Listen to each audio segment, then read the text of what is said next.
Let's start. Okay, very good morning to every one of you all. कितने थके हो आप लोग? Happy Valentine's day. चलो, कितने दुखी हो यार तुम लोग. कोई बात नहीं, कोई ना कोई मिल जाएगा, टेंशन मत लो. आज नहीं तो कल.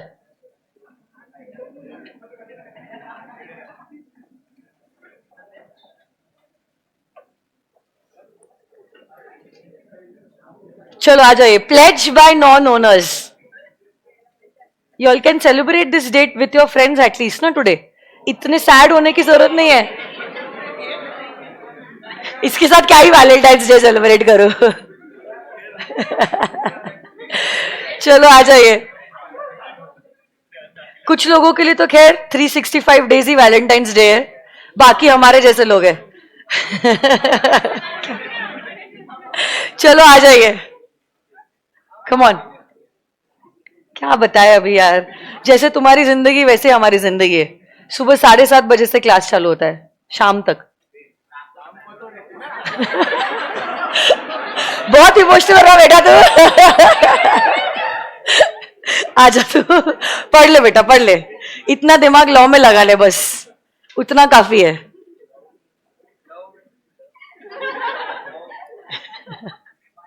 चलो.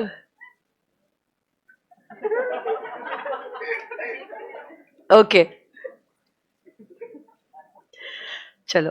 Yesterday we started the topic of a contract of pledge. ठीक है.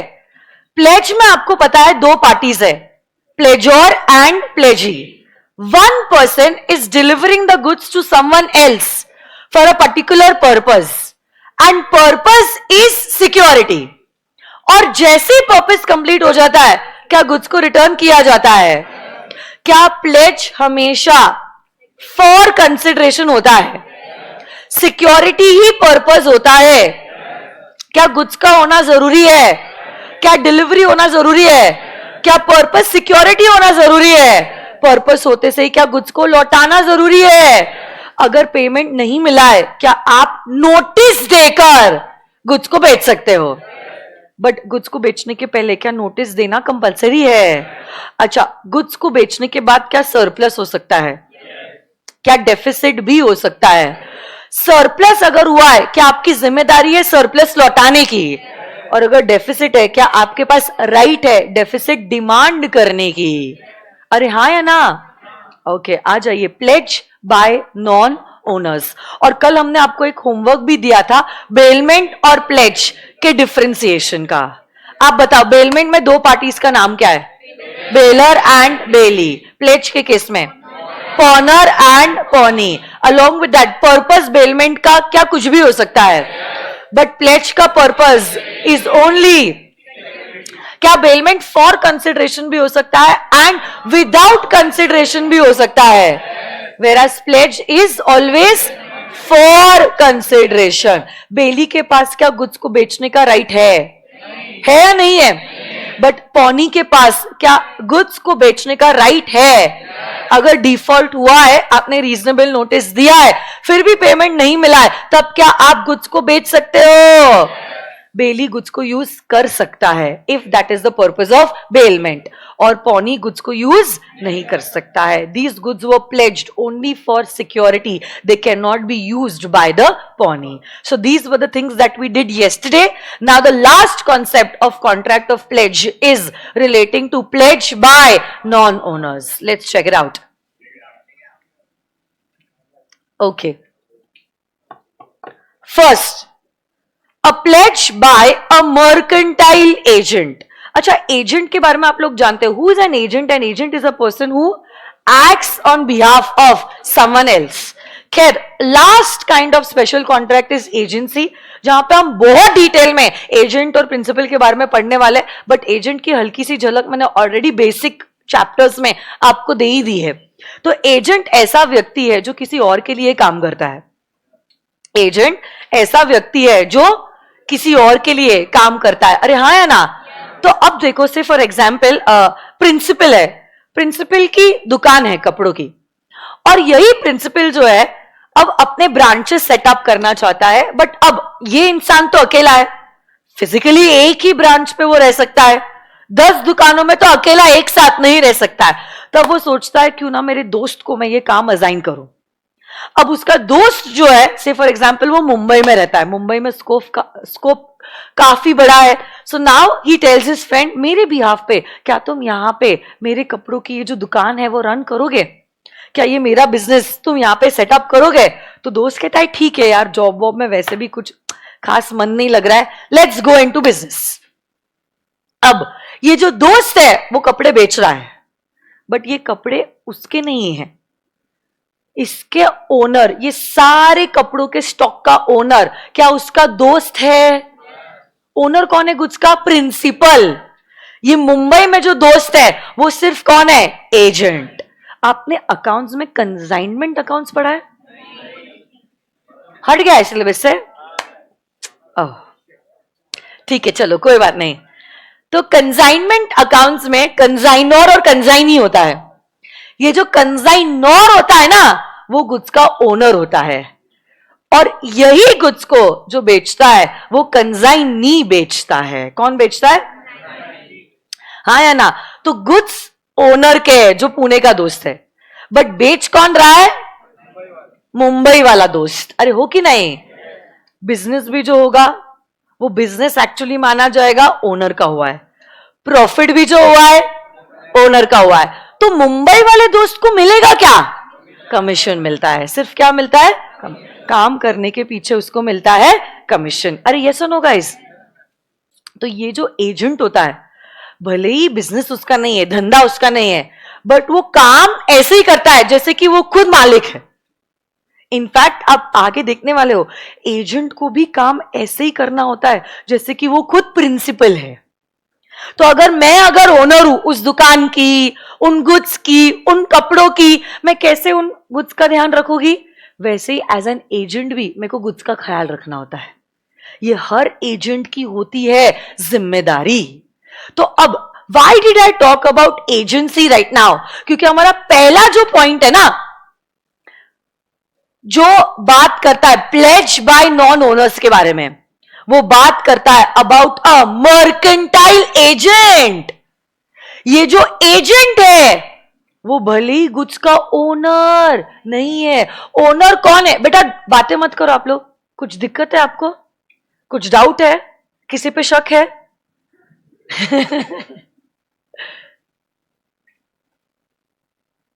तो फिर क्यों बातें कर रहे हो आप लोग?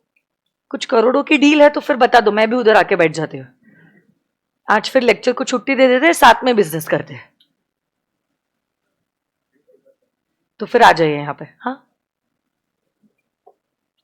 आ जाइए। तो ये एजेंसी जो है, एजेंसी में there are two parties, principal and agent. और यही जो एजेंट है वो भले ही गुड्स के साथ डील कर रहा है, बट वो गुड्स का ओनर, वो गुड्स का ओनर, वो गुड्स का owner, he is not the owner of the goods, he is a non owner, but he has been given certain rights.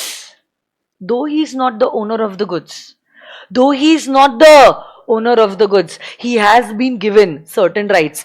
एक तो राइट है वो ओनर नहीं है फिर भी गुड्स को बेच सकता है, और दूसरा जो राइट है वो ये कहता है भले ही आप गुड्स के ओनर नहीं हो बट फिर भी आप गुड्स को कर सकते हो प्लेज। प्लेज करना मतलब गुड्स को गिरवी रखना, एज अ सिक्योरिटी देना। भले ही आप गुड्स के ओनर नहीं हो, but still a mercantile agent can pledge them while acting in the ordinary course of business as a mercantile agent. So this pledge will be a valid pledge. अगर owner goods को pledge करता है तो owner के behalf पे उसका agent भी goods को प्लेज कर सकता है। इनफैक्ट मैं आपको बताना चाहती हूं कि एजेंट जब भी काम करता है ना, लीगली ऐसा माना जाता है कि एजेंट नहीं बल्कि खुद प्रिंसिपल ही कर रहा है काम। एजेंट जब काम करता है लीगली, कानून की आंखों से देखो, कानून तो यह मानता है कि यह काम एजेंट नहीं बल्कि खुद प्रिंसिपल ही कर रहा है।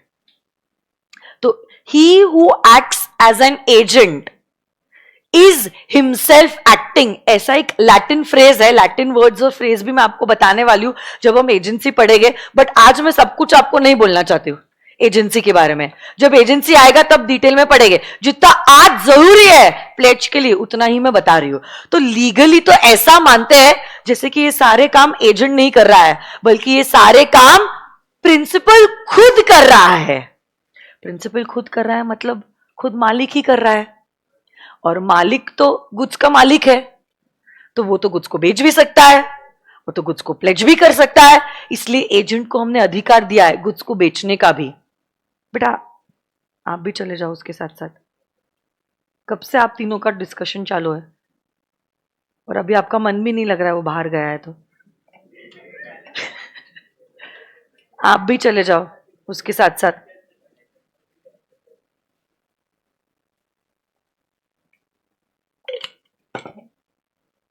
तो ऐसे केस में अगर हम ऐसा मानेंगे कि एजेंट एजेंट नहीं है बल्कि प्रिंसिपल खुद है, तो प्रिंसिपल तो गुड्स का मालिक है, वो तो गुड्स बेच भी सकता है, गुड्स को प्लेज भी कर सकता है, और इसलिए हमने एजेंट को भी अधिकार दिया है गुड्स को बेचने का और गुड्स को प्लेज करने का। तो ये पॉइंट यही कहता है मर्केंटाइल एजेंट गुड्स को कर सकता है pledge while he is acting as a mercantile agent, और ये जो pledge उसने किया है is going to be a valid pledge. Of course, he should have acted in good faith. And authority के साथ ही उसने pledge किया होगा, तो ही ये pledge will be considered as a valid pledge. Next, pledge by a person in possession under a voidable contract. Voidable, what do you mean by voidable? Able to be void. देखो voidable contract की खासियत क्या है? अगर आपने contract को resign किया तो ही कॉन्ट्रैक्ट void होता है, otherwise is it a valid contract?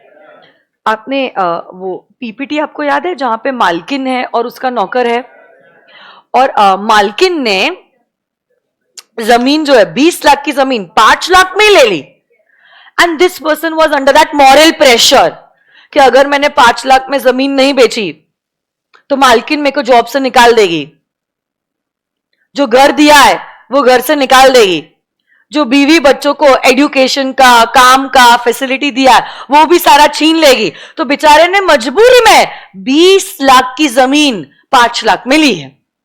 क्या ये मॉरल प्रेशर है? इसको क्या कहते हैं लीगल टर्म्स में? Undue influence. वेरी गुड, क्या कहते हैं? बट यहां पे कंसेंट फ्री नहीं है, thus we say that the contract is voidable at the option of the aggrieved party. But देखो अगर नौकर चाहे तो वो केस फाइल कर सकता है। देखो he files a case against his master and then the contract will become void. But अगर ये बंदा चुप है तो क्या ये कॉन्ट्रैक्ट वैलिड है? अब लॉ मेकर कहता है ये वाला एस्पेक्ट, ये ग्रीन वाला एस्पेक्ट, अगर अग्रीव पार्टी चुप है, अग्रीव पार्टी ने कोई भी एक्शन नहीं लिया है, तब तक तो कॉन्ट्रैक्ट वैलिड है ना। उस समय पे जब कॉन्ट्रैक्ट वैलिड है और कोई भी एक्शन नहीं लिया गया है, तब अगर आप चाहो आप क्या कर सकते हो? प्लेज कर सकते हो these goods that you have got under this voidable contract. तो यहां पे तो हमने जमीन का एग्जाम्पल लिया था, खैर जमीन का एग्जाम्पल प्लेज नहीं होता है। क्यों? वेरी गुड, क्योंकि जमीन इमूवेबल प्रॉपर्टी है। बट सोच लो यहां पे जेवर है 20 लाख के, ज्वेलरी, सपोज ये जमीन नहीं है, ये क्या है? ज्वेलरी है। अगर 20 लाख की ज्वेलरी 5 लाख में ली है और ये बंदे ने प्रेशर में आके हाँ बोला है, क्या कॉन्ट्रैक्ट वॉइडेबल है? Voidable at the option of the aggrieved party. But जब तक अग्रीव पार्टी चुप है क्या कॉन्ट्रैक्ट वैलिड है? उस बीच जब तक हमारे अग्रीव पार्टी ने एक्शन नहीं लिया है, उस बीच अगर मालकिन ने ये 20 लाख की ज्वेलरी अगर प्लेज करी है तो ये pledge will be considered as a valid pledge. This pledge will be considered as a valid pledge. वही ये पॉइंट कहता है. Let's check it out. Come on guys. When the pawner has obtained the possession of goods pledged by him under a contract voidable. voidable फिर हमने bracket में दिया है. voidable तब होता है when consent has been obtained by fraud, coercion, misrepresentation और undue influence. तो यहां पे कॉन्ट्रैक्ट क्या है? voidable है. बट अभी तक अग्रीव पार्टी ने एक्शन नहीं लिया है. देखो, but the contract has not been rescinded. But the contract has not been rescinded. Then the pawnee acquires a good title and you can pledge these goods. क्योंकि देखो, जब तक आपने कॉन्ट्रैक्ट को रिसाइन नहीं किया है तब तक तो कॉन्ट्रैक्ट कैसा माना जाएगा? बोलो ना. तब तक कॉन्ट्रैक्ट माना जाएगा as if it is a valid contract. उस बीच आप क्या कर सकते हो? कॉन्ट्रैक्ट में जो गुड्स आपको मिले हैं उसको कर सकते हो pledge, and this pledge will be a valid pledge. Okay. आपको एग्जामिनेशन में डायरेक्ट थ्योरी क्वेश्चन आ सकता है. वहां पे लिख दो direct theory question. State the cases where a pledge can be done by non owners. तो पहला पॉइंट आप दोगे मर्केंटाइल एजेंट. सेकंड पॉइंट आप दोगे पर्सन के पास गुड्स का पोजेशन तो है but that is under a voidable contract. तीसरा exception, pledge where the पॉनर has only a limited interest. चलो एक काम करो, ये पॉइंट पढ़ के आप मेरे को बताओ. चलो, कब से मैं ही समझा रही हूं इतने दिनों से. आप पढ़ के बताओ मुझे अभी. चलो, बहुत इजी पॉइंट है इसीलिए मैं आपको बोल रही हूं. Mic check. हाँ, पॉइंट नंबर सी ये जो है, pledge where the पॉनर has only a limited interest. आप एग्जाम्पल भी पढ़ सकते हो और मेरे को समझा सकते हो. It's easy.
Come on.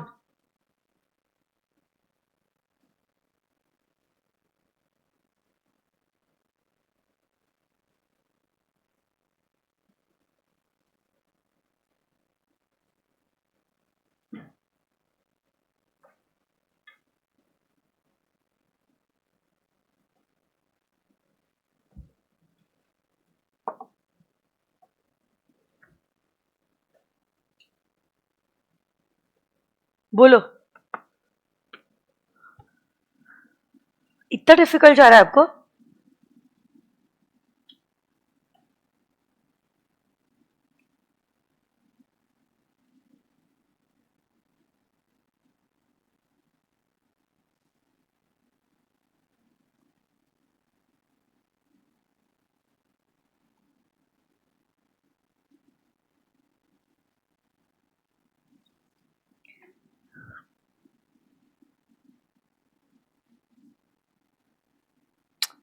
Come on, guys.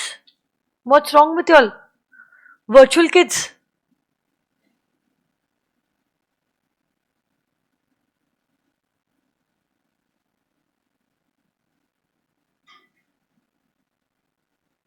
बोलोगे आप?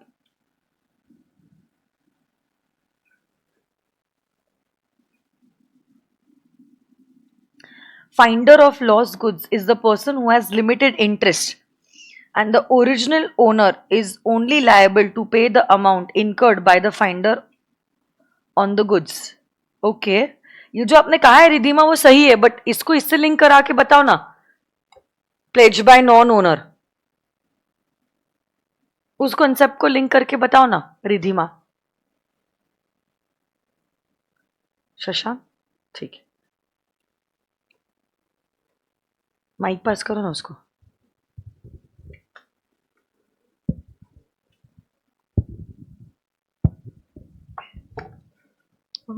मैम इधर यक्स को फोन मिलता है रोड पे पड़ा हुआ, तो वो उसको उसका नहीं है, फिर भी वो उसका ओनर नहीं है, फिर भी वो क्या करता है उसको 5,000 से रिपेयरिंग करवाता है. फिर वो लेके जाके खुद के पर्पस के लिए वो 2,000 में उसको प्लेज में रखता है, मतलब सिक्योरिटी पर्पस रखता है.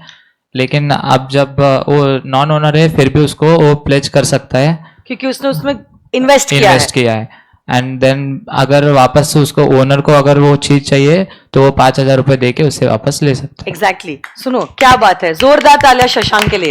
Very good. Anyone else who wants to add any points to whatever he said? Anyone from the girls?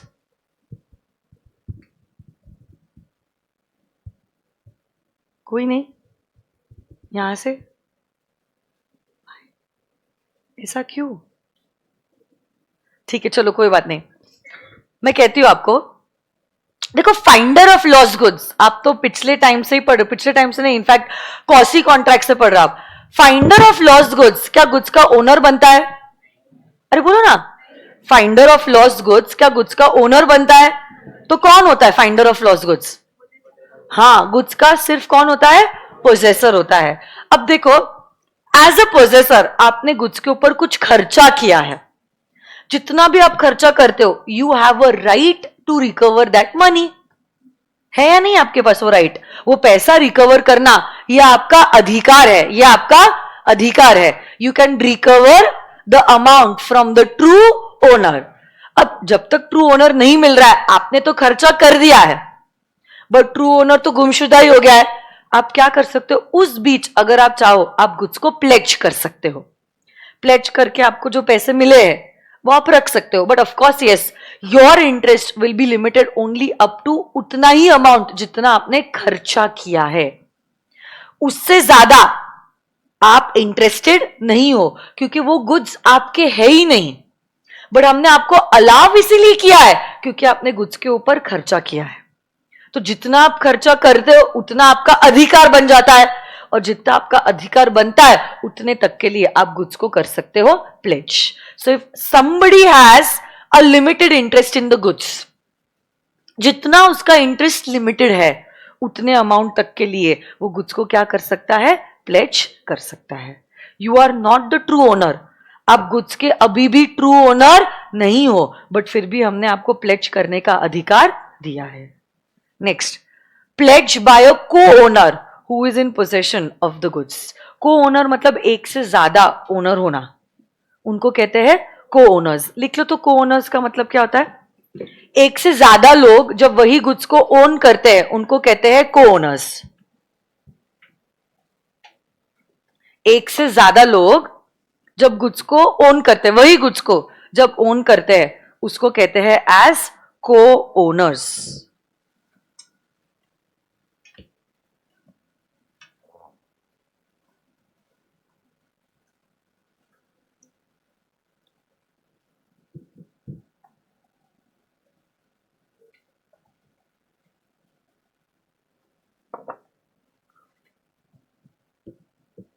तो सुनो ना यहां पे क्या हुआ है.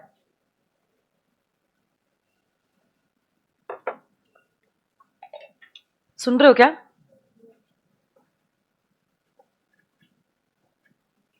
से फॉर एग्जाम्पल एक टेलीविजन सेट है, और ये टेलीविजन सेट ना 3 भाई है जो उसको ज्वाइंटली ओन करते हैं. तीनों ने से फॉर एग्जाम्पल 60,000 रुपीज दी है वो 60 इंच के टीवी के लिए. ठीक है, अब कोई भी अकेला भाई वो टीवी का ओनर नहीं है, घर उनका एक ही है.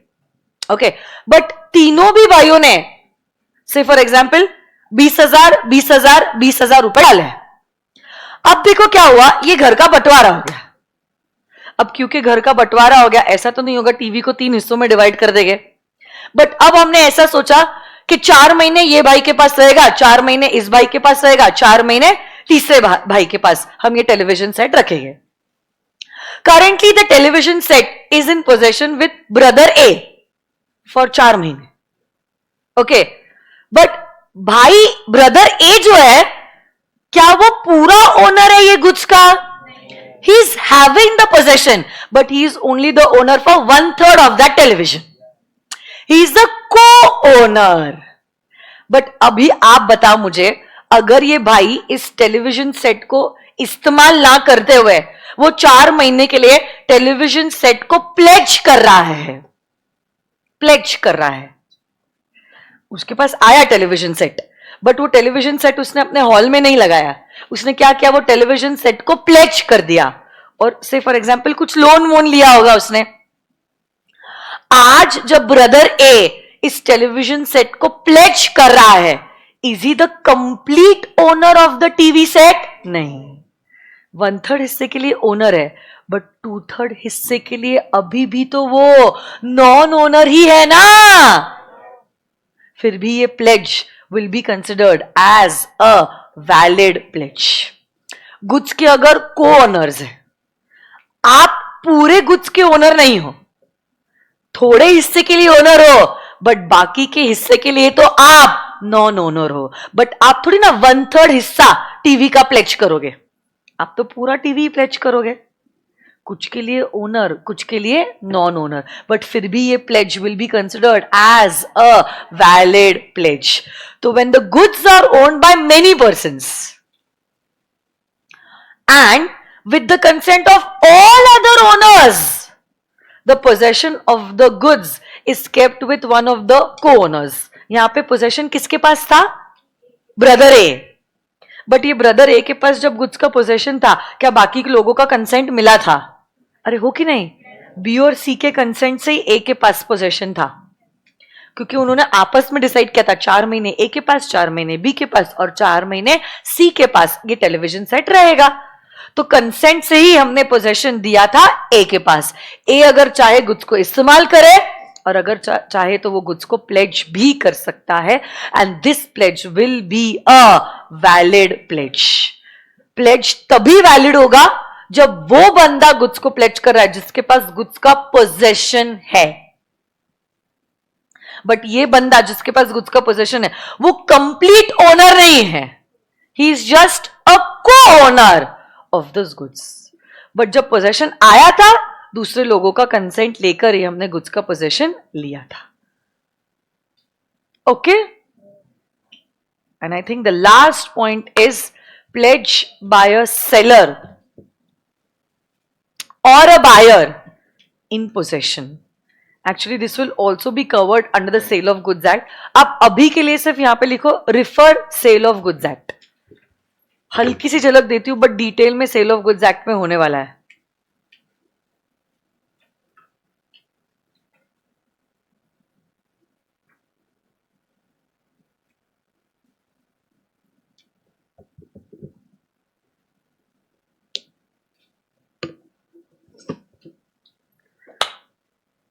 A seller who is in possession of the goods which have been left after the sale, or a buyer who, with the consent of the seller, obtains the possession of the goods before the sale, can make a valid pledge, provided it is done in good faith and he has no knowledge of the defective title. एक minute, मैं आपको ये example के through समझाना चाहती हूं।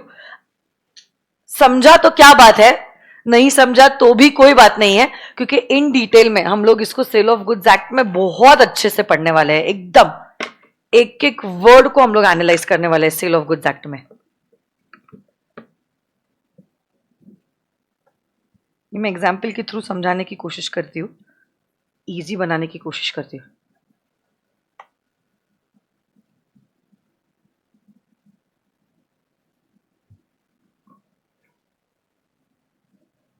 ये connect करके देना इंटर क्लास।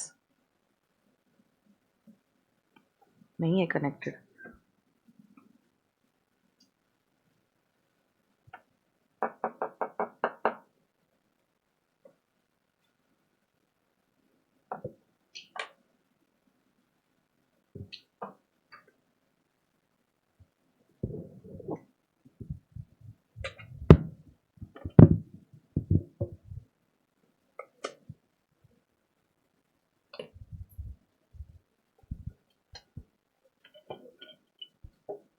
रख लो अभी माइक आपके पास ही, बंद कर लो माइक,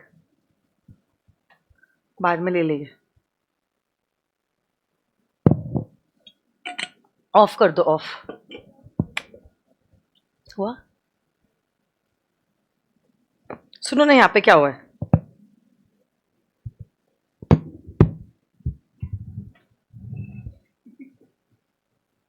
क्या हुआ, ये माइक ऑफ कर देना अमर, उसको जम रहा नहीं है।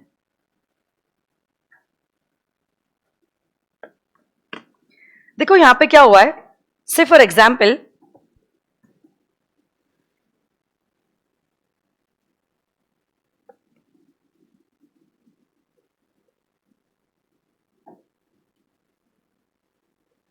दो पार्टीज है, mister sun and mister moon, institute के फेवरेट, ठीक है। और क्या हुआ, एक दिन मिस्टर मून जो है मिस्टर सन के पास आए टू बाय अ साइकिल।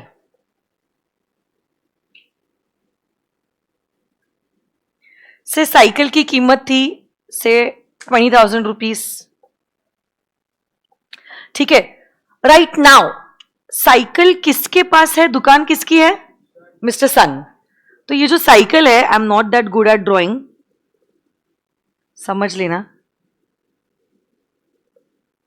कैसे ट्राइंगल ड्रॉ करते हैं ना, क्या पता, छोड़ो, ठीक है ना, ड्रॉ करे तो ही बेटर है। स्कूल में ऐसे कुछ ट्राइंगल ड्रॉ करने सिखाया था, फिर रिवर्स ट्राइंगल था ना,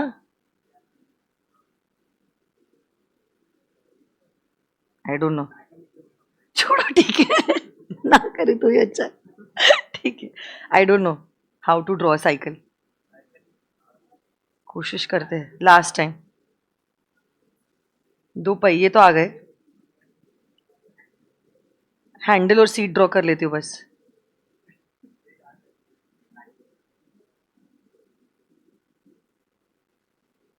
कुछ कुछ कर रही हूं मैं।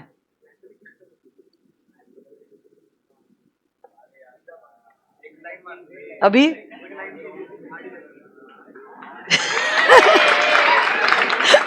बहुत ऊपर हो गई है, चलो क्या बात है, कोशिश करने वालों की कभी हार नहीं होती है। नहीं उसका वो पेडल ड्रॉ कर रही हूं मैं।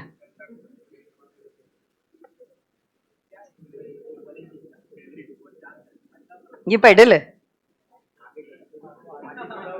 हाँ, वाह, याद है याद है, ठीक है अपनी 20,000 की साइकिल है यार अब देखो, सुनो ना मेरी बात, सुनो, सिर्फ सुनो, अभी ध्यान से सुनो आप। यहां पे हमारे ये जो चंदू भाई है मिस्टर मून, वो जब सूरज के पास आए साइकिल खरीदने के लिए, now they have given an offer, और ऑफर को एक्सेप्टेंस मिल गया। अब आप लोग जानते हो जैसे ही ऑफर को एक्सेप्टेंस मिलता है, बूम बूम ब्लास्ट, अरे हाँ है ना, क्या कॉन्ट्रैक्ट एग्जीक्यूट हो जाता है, जैसे ही ऑफर को एक्सेप्टेंस मिला, बूम बूम ब्लास्ट, और कॉन्ट्रैक्ट एग्जीक्यूट हो गया। और अगर कॉन्ट्रैक्ट एग्जीक्यूट हो गया मतलब अब राइट नाउ जैसे ही सन ने ऑफर दिया कि ये साइकिल 20,000 के लिए अवेलेबल है, और मून ने कहा अग्रीड, चलो ये 20,000 रुपए रख लो, अब ये साइकिल मेरी, सेल हो चुका है, सेल हो चुका है। और अगर सेल हो चुका है right now, the owner of the goods is mister Chandu. और अगर इस साइकिल के ओनर चंदू है, सूरज जो है is the non owner of this cycle right now. But हमारे चंदू भाई कहते हैं कि ये साइकिल हमने हमारे बेटे के लिए खरीदी है, वो अभी है नहीं, संडे के दिन आएगा, तो ये साइकिल की डिलीवरी जब वो आएगा ना तभी हम लेके जाएंगे। तब तक आप साइकिल को अपने पास ही रखिए। Right now Suraj is not the owner of the goods, he is just the, yes, possessor of the goods. क्या साइकिल हमने ऑलरेडी चंदू भाई को बेच दी है? जैसे ही ऑफर को एक्सेप्टेंस मिला था बस बूम बूम ब्लास्ट, और सेल हो चुका है, और अब गुड्स का ओनर जो है हमारे चंदू भाई हो चुके हैं। This Mr. Suraj is just the possessor of the goods. But अब लॉ मेकर कहता है ऐसा सेलर जो राइट नाउ गुड्स का पोजेसर भी है, वो इन गुड्स को कर सकता है प्लेज, वो इन गुड्स को कर सकता है pledge, and this pledge will also be a valid pledge provided he has acted in good faith. तो से फॉर एग्जाम्पल प्लेज जब आप करते हो आप तीसरे व्यक्ति के साथ करते हो, तो से for example he plays this particular cycle with a banker, assuming के बैंकर को इस बारे में कुछ नहीं पता है, अज्यूमिंग के बैंकर को ये सेल के बारे में कुछ नहीं पता है। बैंकर को तो लगा कि ये सूरज भाई जो है साइकिल के डीलर है, उनके पास हजारों साइकिल रहती है, ये भी एक साइकिल है, ये उनका स्टॉक ही है, तो उसने वो साइकिल उठाकर हमारे पास प्लेज की है और हमसे लोन पाया है, तो बैंकर को कोई शक क्यों आएगा ना कि ये सूरज भाई कुछ गलत कर रहे हैं। तो यहां पर हमने थर्ड पार्टी के इंटरेस्ट को प्रोटेक्ट करने के लिए कहा है ये pledge will be considered as a valid pledge, provided जिसके पास अपने गुड्स को प्लेज किया है, मतलब बैंकर, उसको कोई आइडिया नहीं है कि सूरज ने ये गुड्स हमारे चंदू भाई को बेच दिए हैं, तो ही ये pledge will be a valid pledge, तो ही ये pledge will be a valid pledge. अगर बैंकर को पता है कि गुड्स ऑलरेडी बेचे गए हैं, फिर भी बैंकर उसी साइकिल के बेसिस पे लोन देता है, तो बेवकूफ यहां पर बैंकर है, फिर ये प्लेज वैलिड प्लेज नहीं होगा। यहां पर प्लेज को हमने वैलिड इसीलिए कहा है क्योंकि हम बैंकर को प्रोटेक्ट करना चाहते हैं, ठीक है। At the same time Sunday के दिन अगर चंदू भाई आ जाता है तो वही साइकिल आपको देनी पड़ेगी, और अगर वो साइकिल आपके पास नहीं है तो वैसी साइकिल अरेंज करवा के, same brand, same size, same colour, same everything, you will have to buy it and give it to mister Chandu भाई। कुछ आई बात समझ में? क्योंकि यहां पे चंदू भाई की क्या गलती है? कुछ भी नहीं है, तो उनका भी तो इंटरेस्ट प्रोटेक्ट करना पड़ेगा ना, ठीक है। वो बात की बात है, हमारे लिए हमारा कंसर्न यही है कि हमारे सूरज भाई जो है वो गुड्स के ओनर नहीं है, वो सिर्फ पोजेसर है, फिर भी वो गुड्स का एक वैलिड प्लेज कर सकते हैं, प्रोवाइडेड प्रोवाइडेड प्रोवाइडेड प्रोवाइडेड कि हमारे ये जो लेंडर है, लेंडर मतलब कौन? Pony, has no idea about the sale of goods, okay, and he acted in good faith, provided Pawnee has no knowledge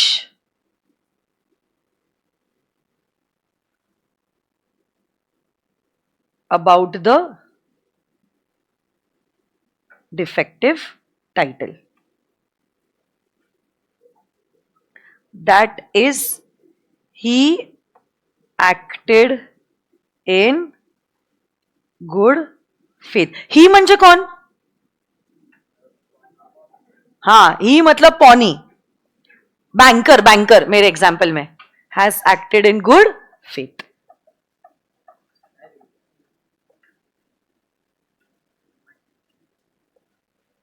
लिख लो ये, चलो। Please consider this concept even as a direct theory question.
हो गया लिख के?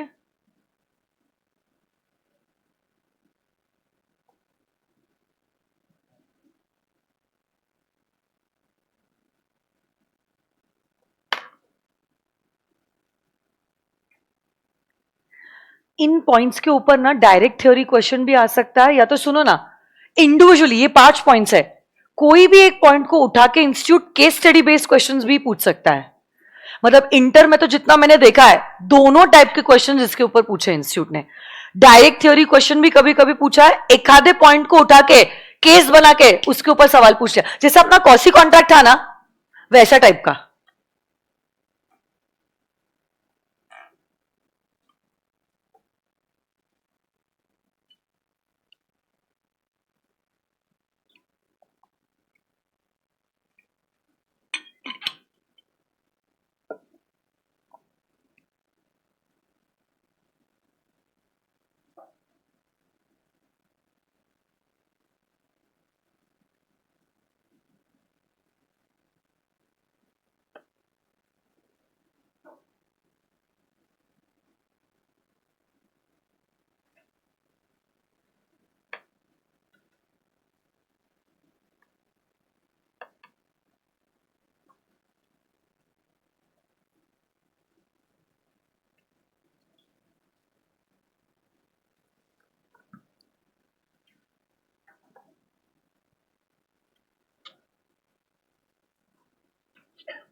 Done.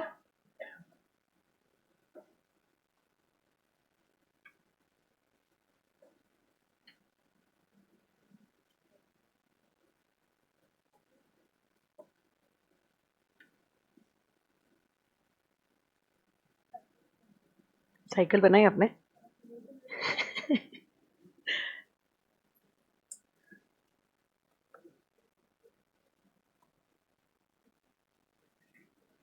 क्या हुआ? Bottle इधर रख दो, बच्चों को दिखाई नहीं दे रहा है. सॉरी अदिति.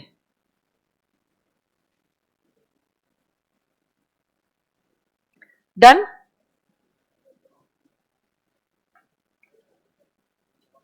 आ जाइए क्वेश्चन बैंक पे आ जाओ.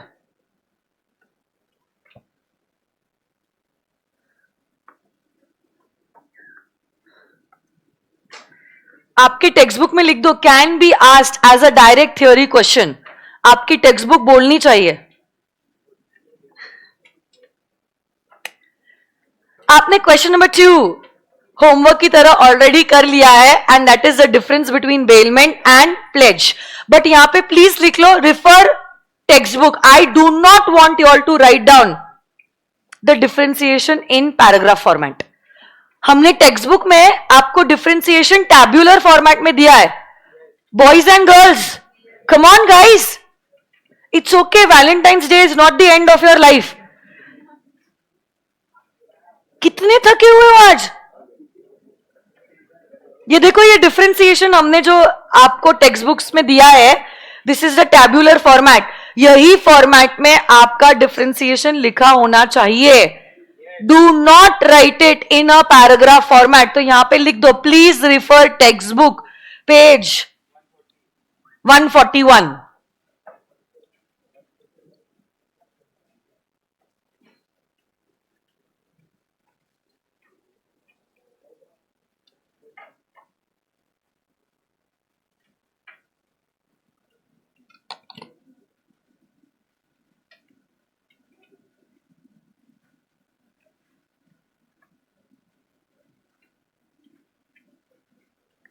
Okay. So now there is one last question जिसको हम लोग लिख के भी प्रैक्टिस करने वाले हैं. Just check it out. Question number 9. Srushti acquired valuable diamond at a very low price by a voidable contract under the provisions of the Indian Contract Act 1872. एक काम करते हैं, इसको हम डिस्कस करते हैं. इंटर की बुक का कुछ क्वेश्चन उठा के हम लोग राइटिंग प्रैक्टिस करते हैं, चलेगा? क्योंकि इसका तो आंसर आपके पास है ही. एक बात बताओ, सृष्टि acquired a valuable diamond at a very low price under a voidable contract. the voidable contract was not rescinded. Srishti pledged the diamond with Mr. VK. Is the pledge valid? Yes. अभी हमने देखा था. Exception number 2. ये देखो, exception number 2.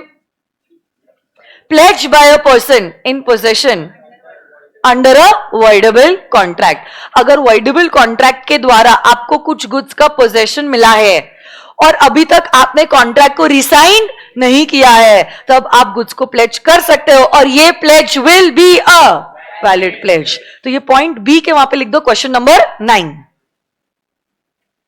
वही उसका content होगा. देखो आप यहां पे बी पॉइंट के उधर लिख लो क्वेश्चन नंबर 9. लिख लिया?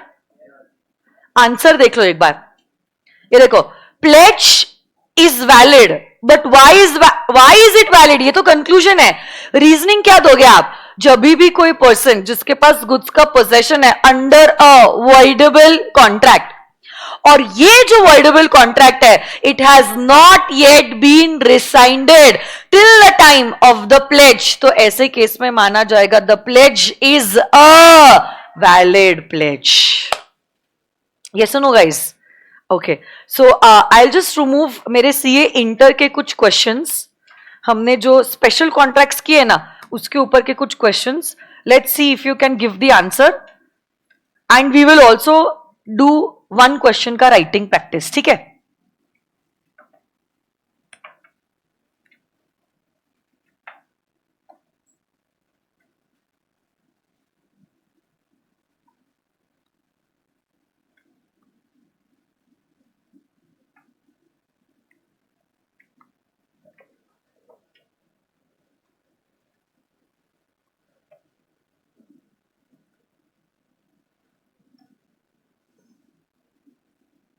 क्या पेज नंबर पे है? Indemnity guarantee bailment pledge.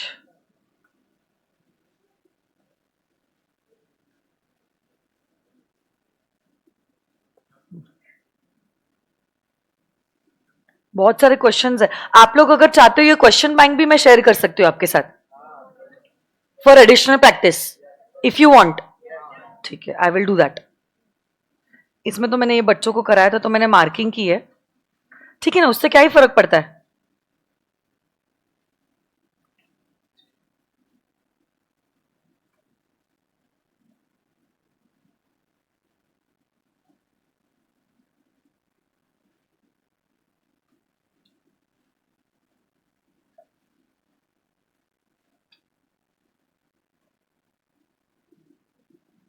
हाँ,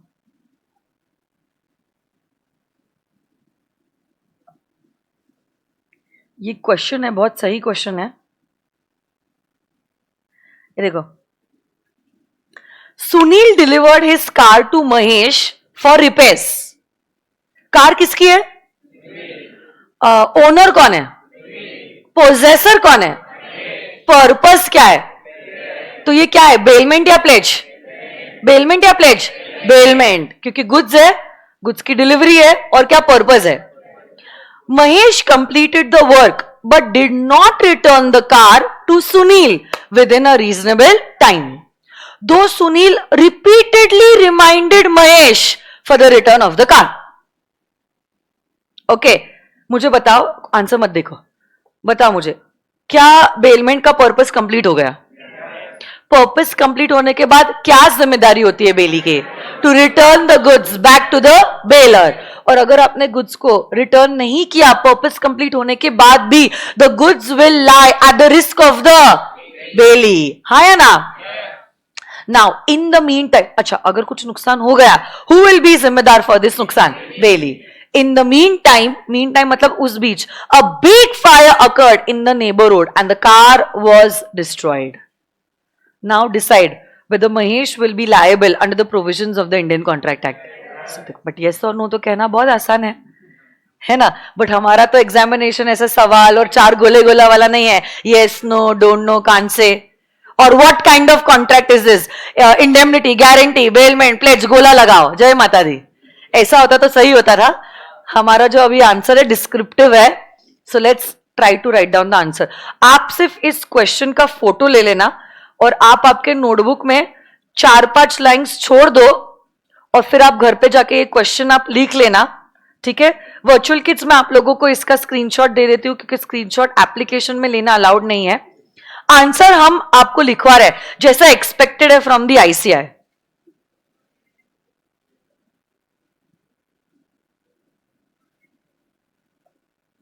ओके, चलो मैंने ग्रुप पे भेज दिया है question, so even you all need not worry. Answer आप लोग लिखो, 5-6 लाइन छोड़ देना क्वेश्चन के लिए, ठीक है, और आंसर लिखे. कम ऑन गाइस.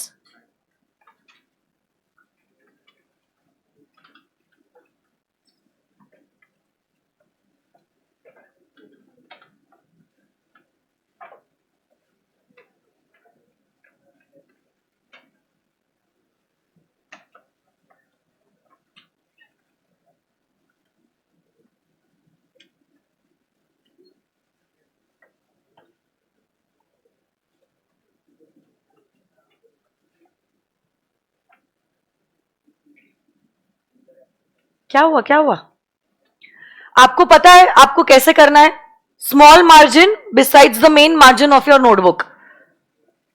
पैराग्राफ फॉर्मेट में नहीं लिखना है, पॉइंट वाइज फॉर्मेट में लिखना है. Very good Ayush. Point number 1 लिखिए. कम on guys. Small margin draw किया, स्मॉल मार्जिन में पॉइंट 1 और बिग मार्जिन में सिर्फ लिख दो आंसर. अभी आपके एग्जामिनेशन में जो भी क्वेश्चन नंबर होगा वहां पे आप बिग मार्जिन में लिखोगे आंसर 1A जो भी है, या answer 2B, whatever it is. क्योंकि अगर आपने आंसर नंबर नहीं लिखा है, that answer is not going to be checked. So you are suppose to develop that habit right from today. लिखो point number 1.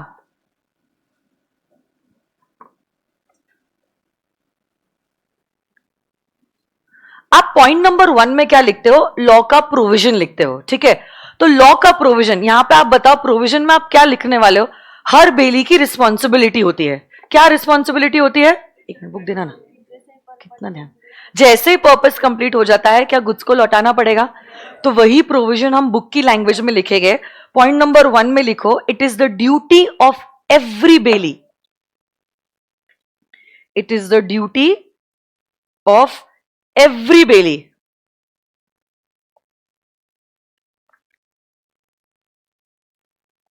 to return the goods bailed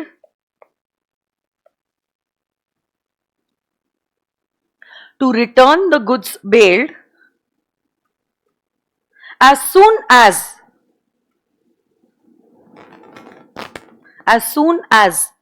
the purpose is accomplished. As soon as the purpose is accomplished. Accomplished का spelling ACCOMPLISHED.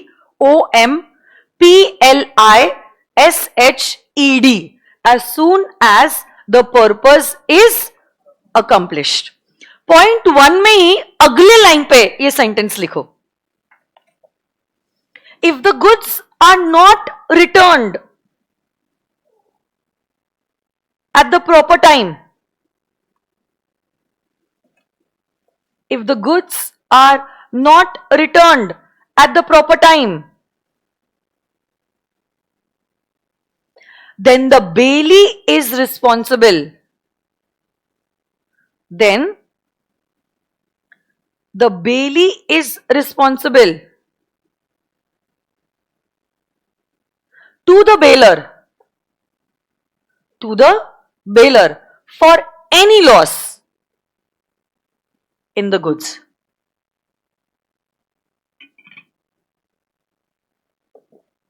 For any loss in the goods. So this is basically the provision, the reference of the law. आपने बताया है कि हर बेली की जिम्मेदारी होती है जैसे ही पर्पस कंप्लीट हो जाता है गुड्स को लौटा दे, और अगर वो समय के अंदर गुड्स को नहीं लौटाता है और गुड्स को कुछ नुकसान होता है तो कौन जिम्मेदार है? बेली. अब आप क्या करोगे? इसी प्रोविजन को अप्लाई करोगे in the given question.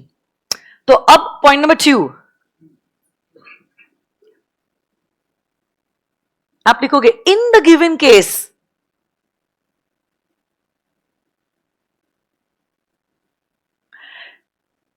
it is the duty of Mahesh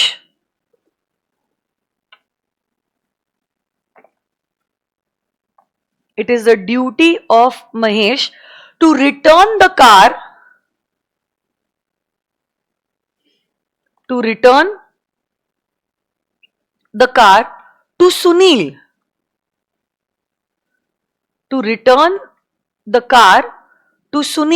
as soon as the repair work is completed.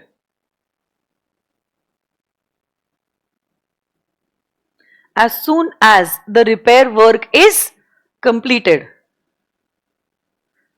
उसी पॉइंट 2 में नेक्स्ट लाइन पे सेंटेंस लिखो, as soon as the repair work is completed. Next line लिखो, as Mahesh did not return the car,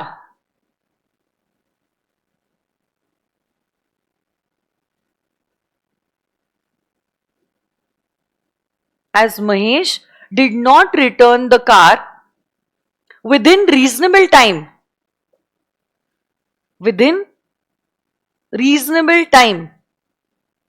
of completion of repairs, within reasonable time of completion of repairs, comma, even though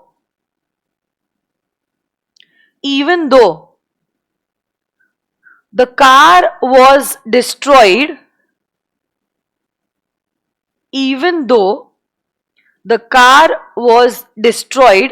without Mahesh's fault, without Mahesh, apostrophe s करो, fault,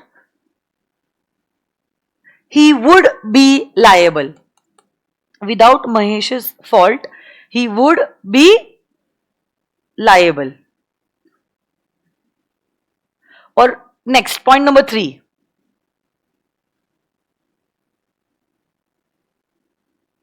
Thus, point number 3, जहां आप conclusion दे रहे हो, thus Mahesh can be held liable for the loss of the car by fire. Thus Mahesh can be held liable for the loss of the car by fire under the provisions of